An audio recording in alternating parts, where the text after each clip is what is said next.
anyway. Who cares? No. I can see it. Okay. it. Okay. So we have hit the magic green button on Google Hangouts here, and we are officially live right now. And that's exactly what the crowd sounds like in my head too, Angus. It's amazing. So Perfect. We have another amazing guest, Leaders Nation, and his name is Angus Nelson. And before I jump in, let me actually go through a quick bio. So Angus works with executives of the world's largest companies as a speaker, coach, and facilitator. He's spoken at corporate headquarters for Walmart, Whole Foods, Coke, BMW, and others. Hosts an Inc.com top 20 business podcast called Up in Your Business and has been featured on AOL.com, Huffington Post, and VentureBeat. His book is called Love's Compass: How Do You Recover After a Lost Relationship? Angus, I have given the leaders out there a quick snapshot. But in the next few minutes, in its purest form, how would you describe yourself and what you do? I'm an encourager. I empower people, and that's just my life. I came through a lot of stuff and a lot of darkness, and you and I have talked about all of that. And it's brought a place of humility and an effort to make people feel safe. So now I work in corporate America to inspire them, to let them know that in innovation and in the bureaucracy that exists in corporate life, that they don't have to get sucked into that, but rather they can be honest and true to themselves. And I help them become their most successful self, to get past the mindsets and to become mindful in the way they approach life. So I want to start with one word, and it is empowering. It is empowerment. I feel like that is a buzzword right now, right? Everyone's talking about empowering and empowerment. So how do you, Angus, how do you define empowering people? So kind of what I just said, to me, empowerment is releasing the limiting beliefs that we have. So I keep it really simple. It's not about what you do, because people will try and define empowerment by it means that you are a high peak performer. It means that you have this brilliant job and go to all these high heights. You know what? That's a fruit. It's not a root. And I like to focus on the things that actually help people. And that is, we in and of ourselves get in our own way. And we don't recognize that our fears, our intimidations, our trepidations are actually invitations for us to have just a little bit more courage than we have fear. Because then we make things possible. And most of us don't recognize that that small little bit of capacity and that small little invitation makes all the difference in the world. You can have anything you want if you are willing to let go of the belief that you can't. Anything that you want if you're willing to let go of that belief. So here we are now, we're talking about belief, we're talking about mindfulness. What would be a top tip from you? Or actually, what would be maybe even 3 tips that you could give to the Leaders Nation out there to be more mindful, to be able to kind of break through those belief barriers? The first one is just to learn to be present. The majority of us live in one of 2 places. We're either living in the past, and that can go twofold. We live in the past because there's something negative, something shameful, something that is our victim mentality. I'll never be X because of Y. And I blame people, circumstances, places, whatever. So that's one negative. The positive is just as harmful, is it was something wonderful and awesome that happened in our life. And now all of a sudden, you remember the good old days? Coy, if only it could have been like it was then, right? Both of those are limiting. The other perspective that people have is the future. I'll be happy when.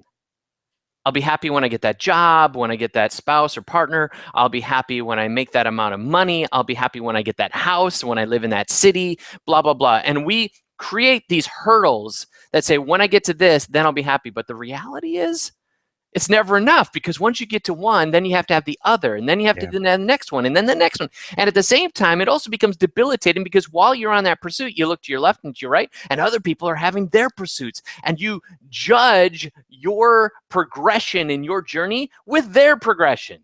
Yep. it's like running on a hamster wheel. You're never enough, and you've never accomplished. And it's one of the worst things about goal setting that can possibly happen. Instead, being present gets to a place of gratitude.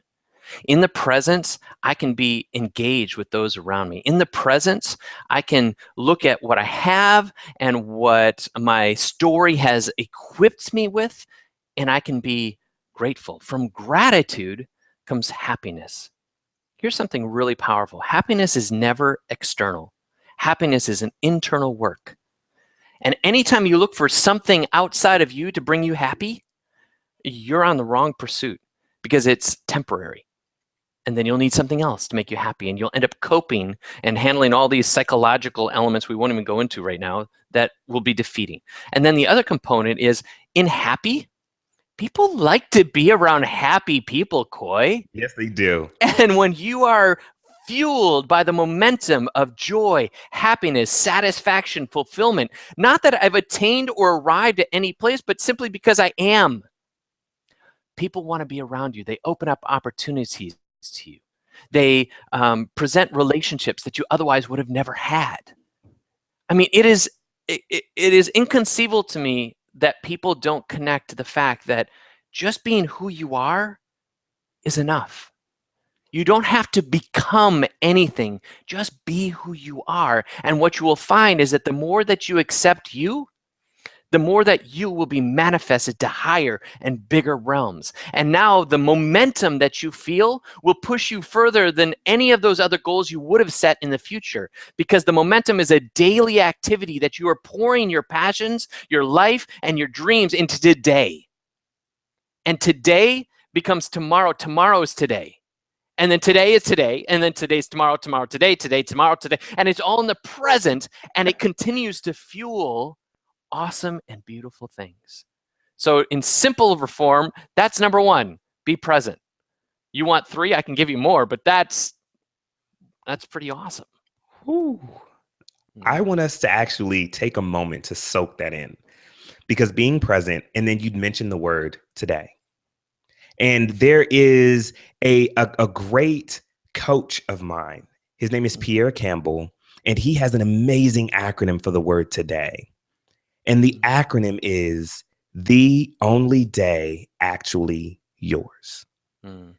Today is the only day actually yours. Yesterday is gone. It's in the past. Tomorrow is still a mystery. We have no clue what tomorrow is going to hold, but staying present in today, the only day actually yours, is where the value is. That's where the success is. That's where the fruit is. Actually, I take that back. That's where the root is, as you just shared with us, Angus. Yep. I just wrote that down. That's rich right there. I just wrote that down. That acronym is fantastic. You know, another realm too to some of this, you know, when you accept your today, you accept you, right?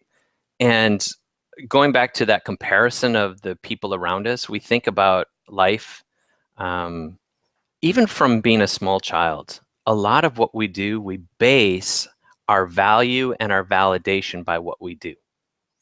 Go shake hands. Hi, Coy, nice to meet you. So what do you do? Yeah. And we don't recognize the fact that performance, that is part of a false narrative, because it never defines who you are. And identity, character, value are far richer in leadership than performance, title, and fame. But we put our focus on those last 3. We want to perform at a high level. We want to get the accolades and the attention, and we want those followers. We want that power and prestige, and that's a false pursuit. And in this day and age, we have a lack of leadership, because they're building their kingdoms on that same sinking sand. Because one day that people think you're awesome, the next day, not so much. There'll be somebody else. You've only got 15 minutes of fame, according to the cliche, versus having character, having value and identity, and knowing that you're comfortable in your own skin when you walk into a room, All of a sudden, you have nothing to gain and nothing to prove. And people are drawn to you like a moth to a flame because you're safe, because you're not trying to schmooze them. You're not trying to outdo them. They want to be a part of you. And again, in the same power that presence brings you, the knowledge and security in who you are will far exceed anything you ever do. There's so much power in presence. There's so much power in today. There's so much power in that root, as you said. Why do you think so many individuals struggle with being themselves? Why do you think so many people struggle with simply being who they are? I think the biggest component is we just haven't learned. You know, there's a difference between stupidity and ignorance. Stupidity says you can't learn. Ignorance states you just haven't had opportunity to learn. So we don't have it in our education system because that's based on performance and testing, already setting a bad model. Yeah. Right? And then we have Santa Claus. Our own cultural holiday, you know, is about performance because you better watch out, you better not. All why? Because Santa's watching. You got to get it right. You got to do it right. I mean, there are layers and layers of that context. And then you look to media, right? And the only thing they show in media are the beautiful and the perfect, the excellent, or supposedly. And we put our value in light of the media of video, the media of magazines in the rack right there as we're going through our aisles. And what that states to us every time we see that is you're not enough. All of that is a perpetual film reel in our heads that says you are not enough. And it completely defeats us psychologically on a very subconscious level. And so then the moment we think that we can be successful is that little gremlin that creeps up and says, who do you think you are, Coy? What? You think people are going to listen to you? You're going to put yourself out there so you can look the fool? No way. And now we give, you know, credence to this thing, the fear of failure, which I think is bogus. I don't think most of us have a fear of failure. I think we have a fear of success because in our mind's eye, we see who we're to be and we don't think we're capable of doing what it takes to become the person to accomplish that thing. So instead of me taking that responsibility, leaning into it and persevering through it, what I will do is give myself excuses or self-sabotage opportunities for me to even move one step towards it. We fear success because success causes me to change. And most of us don't want to change. We're comfortable in our own chaos. And as long as I have my chaos, I know what to expect. But the moment you push me out of my chaos, there's mystery. There's unknown. There's adventures I'm not so sure I'm ready to conquer. And yet that's the very place that you find liberty. I just wrote down this quote from Joseph Campbell I saw on somebody's website yesterday. It said, "In the cave you fear to enter holds the treasure you seek." And so again, the moment that you connect to fear, it is an invitation to something bigger and better than what you already know. Wow. Wow. That reminds me of a conversation I was having a few days ago with a good friend of mine who has been wanting to become an entrepreneur, right? Who says that, hey, I want to step out and start owning my own business. And before I even jump into that, entrepreneurship and small business owner or entrepreneurship and business owner are not synonymous terms. You do not have to be a business owner to be an entrepreneur. I just want to make sure that I put that out there, because somewhere along the line, we've gotten things skewed where individuals feel as though the only way that I can be an entrepreneur is to be a small business owner or a business owner, when at the very core and crux of every entrepreneur that's out there is the need and strong desire to contribute, for contribution. Yeah. So I just want to make sure that I put that out there. But the story was, he and I were going back and forth, right? And I told him that when it's all said and done right now, you have two options. You have uncertainty and you have unhappiness. And what I want to tell you is 9 times out of 10, individuals will choose unhappiness over uncertainty. Mm-hmm. I need you to be that 10%. I would love for that 10% to grow even larger, but I need you to be that 10%. I need you to step out and move into the uncertainty, because what you have here is certain unhappiness. That's what you have. How much longer are you going to certainly stay in the unhappiness? Which brings us to that amazing quote of the cave that you fear to enter is the cave that has the treasure with which you seek. Mm-hmm. Yeah. It's crazy, right? Like, our mindset is such that we keep ourselves from the very thing we deeply desire. There's something hugely spiritual and profound about that. What was the quote by, I'll pull it up here. Oh gosh, most people, they give the credit to,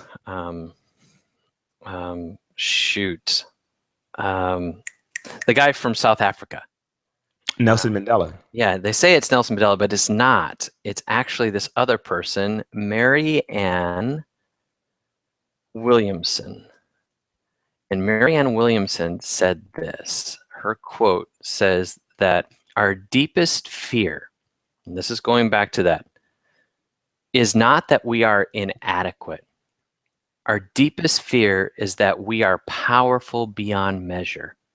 It is our light, not our darkness, that most frightens us. And we ask ourselves, who am I to be brilliant, gorgeous, talented, fabulous? Actually, who are you not to be? You are a child of God. Your playing small does not serve the world. There is nothing enlightened about shrinking so that other people won't feel insecure around you. We are all meant to shine as children do. We are born to make manifest the glory of God that is within us. It's not just in some of us, it's in everyone. And as we let our own light shine, we unconsciously give other people permission to do the same. As we are liberated from our own fear, our presence automatically liberates others. Wow. Wow. Wow. That reminds me of a flower simply blooming. A flower doesn't look to the left or the right. Mm-hmm. It doesn't ask permission. Mm-hmm. It just simply blooms. Yeah. It simply blooms. How can we begin to reprogram our mindset, Angus, to where we just simply bloom? So there's, okay, so I'm working on this thing. Right now I'm calling it the Manhood Matrix. And the only reason it's called manhood, that's not because it's just for men or males. It's just the way the acronym kind of came together, and I think of it as mankind. Okay. And as soon as I can find some words that fit mankind over manhood, I'll roll with it. But for now, just bear with me. It's a work in progress. Nice. But it starts with mindset, right? So the mindset is, am I the thermometer? Am I the thermostat? You know, am I at interplay with the world, or am I a victim of default of the world, right? Am I going to actually be active engaged, or am I just going to be complacent and go along? That's your mindset, right? The next one takes you to your attitude. Your attitude says, do I operate of a place out of that, first mindset? Is my attitude such then that I come from a place of generosity or lack? Because I may be at interplay, but I'm doing it for the wrong reasons if I'm doing it from lack, because now there's a need that I must fill, and I'm doing it out of ego, narcissism, or something of that nature, versus a place of generosity. I'm coming to give. I'm coming to share. I'm coming to serve, which then takes you to understanding your nature. Just like we stated before, it's not about what you do. It's about who you are. What are the things that wake you up in the morning? What are the things that give you passion? What are the things that make you get excited? What are the things that you would do all day long, even if you didn't get paid for it? And then that takes us to the spiritual principle, which I call humility, where you finally see the world bigger than you are. And from that, you get to a place of understanding that in light of the mindset and the attitude and the nature, now my gifts, my talents, and skills are for some certain purpose beyond my own title, accolade, or power. Out of that humility, I start to observe the world around me. And from observation, it's almost like I'm self-editing myself in third person. I'm in the middle of talking to Coy. I raise my voice and I get down on you. And all of a sudden I'm stopping. It's like, Coy, whoa, you know what? I'm really sorry. What I just said, that was a total douchebag move. My ego got hurt. I got bruised. I wanted to come against you and make you look small. I'm a jerk. My bad, bro. We good? Yeah. You do that with your spouse. You do that with your coworkers. You're observing yourself and how you react and interplay with the world in real time. As such, you start to see opportunities. My gifts, my talents, my skills, and now this maturity and character and values that have been established because of this foundation takes me to a place of saying, where do I get to take all of this and do good? Which leads me to the last point, which is to dare. Most of us never step out because we watch other people dare, quote unquote, to do something, and it's as if a bullseye is put on their back and people are trying to tear them down. And the reality is that's true. But it's only true because the people that have done that did it for all the wrong reasons. They did it for all the opposite of the foundation we already set. They're doing it for themselves. They're doing it for the power. They're doing it for the prestige. They're doing it for their ego, their narcissism. However, someone who does it under this foundation, people want to be a part of that. They celebrate that person. They want to help that person, and they want to see them succeed. There's something about being a good person and a value to the society around us that helps people gravitate to be who we are. And once you start establishing some of these mindsets, you become more self-aware, you become emotionally intelligent, and you become engaged in the world and people around you. That's the game changer. And that's also the manhood matrix. Yeah. That is absolutely pivotal for individuals, all individuals, just like you said, not just men, not just males, but for mankind to now take a look at and think about all of these different acronyms and how you can begin to apply them to your life. I think about whenever individuals move forward and they're wondering why they're doing things, ask yourself this question. Am I doing it out of obligation or out of love? And the reason why a lot of times we aren't either as successful as we wanted, or we didn't get the result that we wanted, or the relationship didn't work out is because it was out of obligation that we went into it. It was out of obligation that we continue to stay in it, as opposed to out of love. Yeah, then that obligation is part of that performance, that expectation, blah, blah, blah. I mean, we see it in religious institutions, educational institutions, culture across the board. It's so defeating. And so it's almost like, Neo from the Matrix, when his eyes were open, he could see the BS and he could rise above that. It's almost like people need to get to that place that they see it all for what it is. It's manipulation. It's some way, somehow getting you to fall in line with the rest of the lemmings, rather than rise above and be the inspiration of those around you. I'll give you one more thing. We are echoing in our lives the things that we've taken in. What we hear about, we think about, we talk about, and what we talk about, we ultimately bring about. So when you see your own actions and watch your own life, you can hear words come out of your mouth that become like, I'll give you an example. I was at an event. Someone was up presenting. They pull out their slides and they said, "Oh, I'm so sorry. I was working on the slides, but I ran out of time. This is not my best, but it'll do."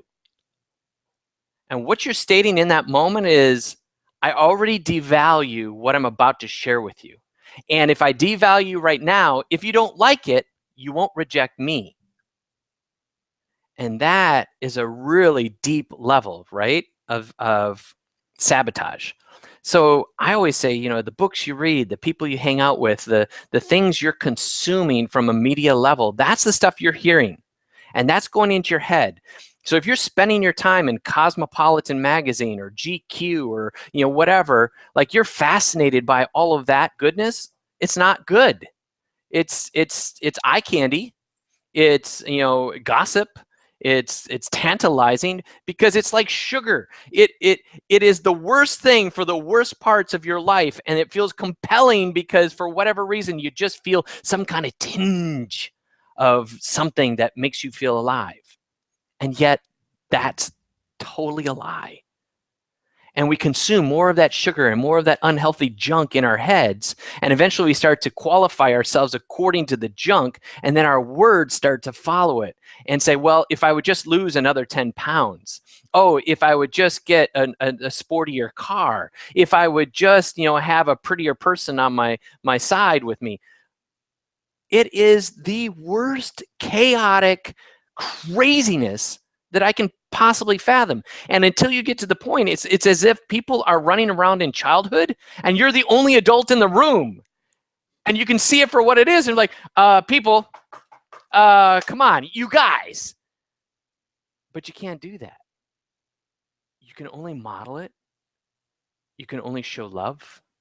And you can only show generosity. It's the only way that people will respond to recognizing truth. Otherwise, it's judgment, it's condemnation, condescension.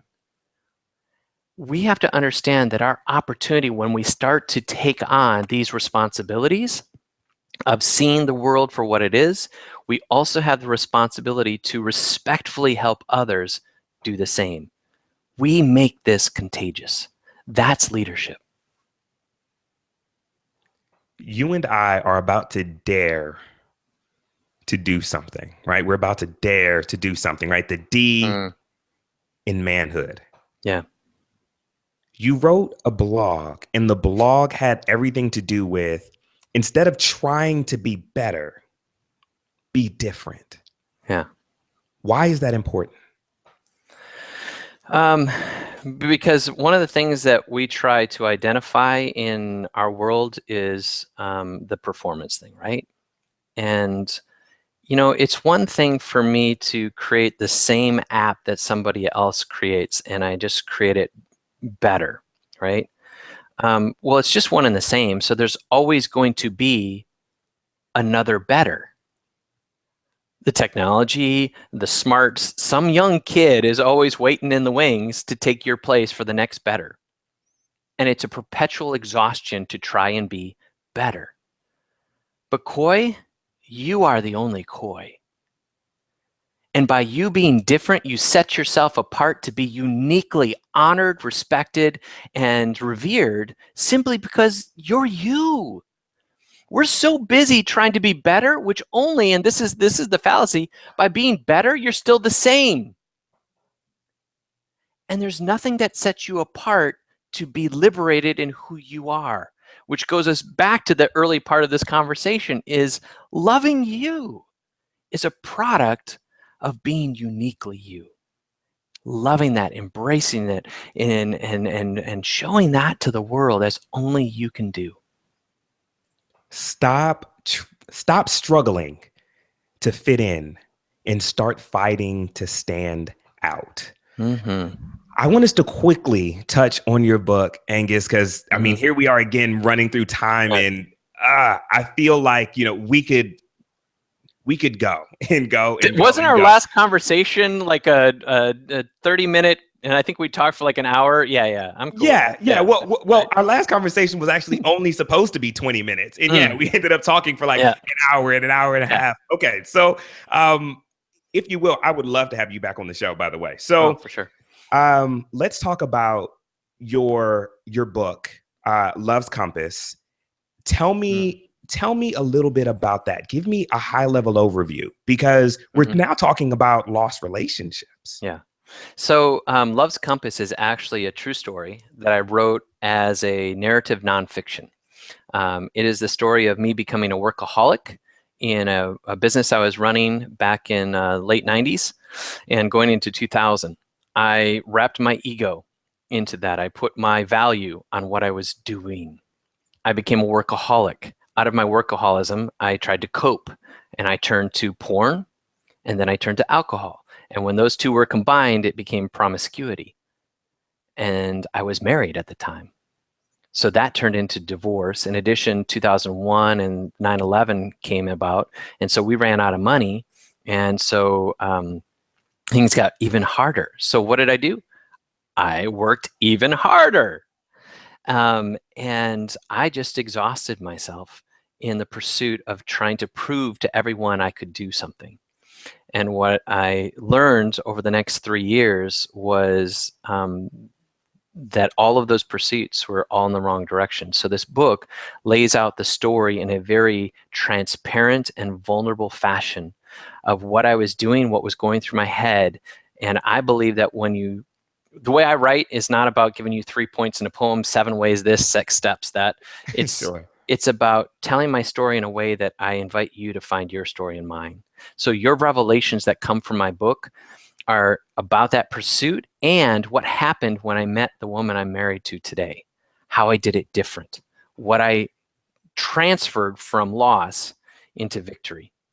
And so that was the first book. I wrote a second book as well. I don't know if I told you this, but it's sitting in the wings, because what I learned when I launched the first book is that book writing is about having an audience first.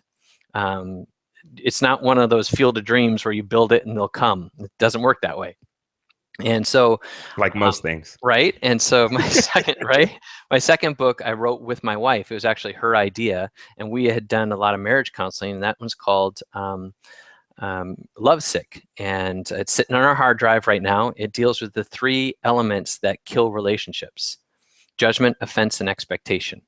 And then each one of those, we give 3 case studies of couples that we've counseled, changing the names to protect the innocent, obviously, and give an illustration of these and what they look like in our own relationships. And at the end of the book, we basically wrap a tiny bow around it to say, if you take our advice throughout this book, you'll immediately change the dynamics of your relationship, because they have nothing to do with your partner.